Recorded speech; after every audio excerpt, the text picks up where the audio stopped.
While eagerly awaiting Duskhaven's relaunch somewhere around November, I've been looking around for any decent replacement World of Warcraft version to see what's out there and which options us private server enthusiasts have.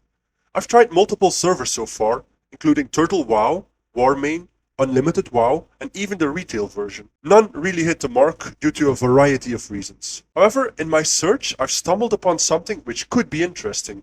Chromiecraft. This is a full progressive experience on a version 3.3.5, powered by Azeroth Core. In other words, it started off as a vanilla World of Warcraft server somewhere in 2021, capped at level 19, and has been progressing ever since. Currently, the level cap is 70, with the world bosses, Magteridons and Grol's Lair being released, and Arena Season 1 just having started. Karazhan will be released next. Basically, for the moment, Chromiecraft is a progressive Burning Crusade private server, but with a Wrath of the Lich King core. It's a non-profit, open-source development server, so no pay-to-win options here. Everything is cross-faction, so you can group with players from the opposite faction. I've been playing here for a bit, trying to get the hang of it, and today I'll walk you through my thoughts and experiences so far. First off, this is not a real custom server.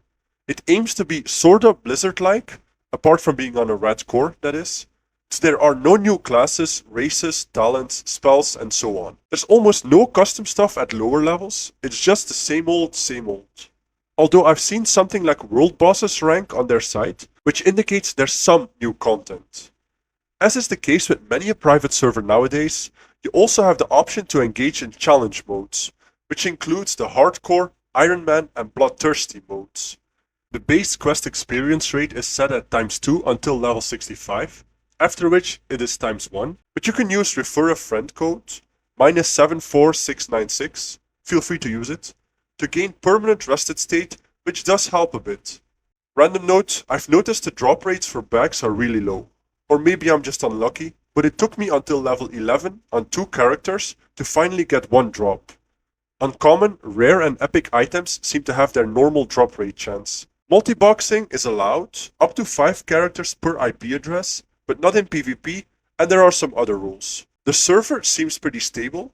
I've been disconnected a few times, but nothing too bothersome. The population hovers around a few hundred when I play, up to around 400 or so max that I've seen. This isn't great, but is technically enough to have a decent server if the players are active. Every 10 levels you get a mail with some gold, for example 1 gold at level 10, 7 gold at level 20.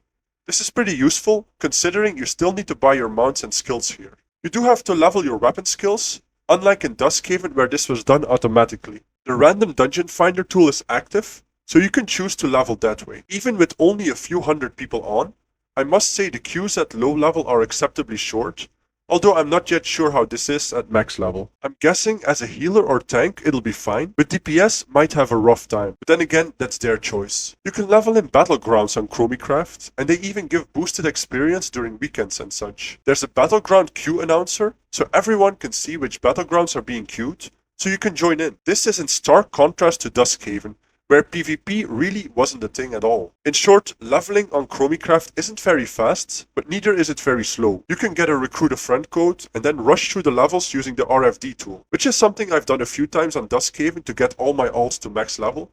So on Chromiecraft, I'm taking more of a slow approach, more focusing on the journey while sporadically doing a dungeon. It's pretty fun, honestly, and a good way to pass the time while waiting for Duskhaven to relaunch. I'm also quite interested in getting to max level and see the content there, which will basically be heroic dungeons and some raids. At 70, there seems to be a planned mythic difficulty for dungeons and raids. Mythic 5-player dungeons will have enhanced encounters, which means custom mechanics, and the raids will have increased health and damage. There is no release date for this yet, and honestly it might even get scrapped altogether. Anyway, heroic dungeons are buffed in difficulty as well.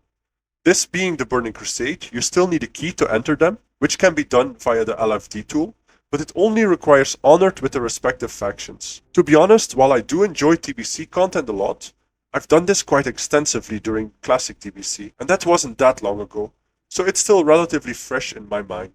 But for now, I'm enjoying Chromiecraft, just leveling every once in a while, taking a bit of a break from playing World of Warcraft many hours a day, building up my reserves for later this year. Anyway, that's about all I've got to share for now. I'm curious to hear your thoughts. Have you tried Chromiecraft? If so, how did you find it? Enjoyable? Boring? The best thing ever? Let me know in the comments below. Oh, and if you like this kind of content, please like the video and subscribe to the channel. It really helps. Thank you all so much for watching, and see you in the next video.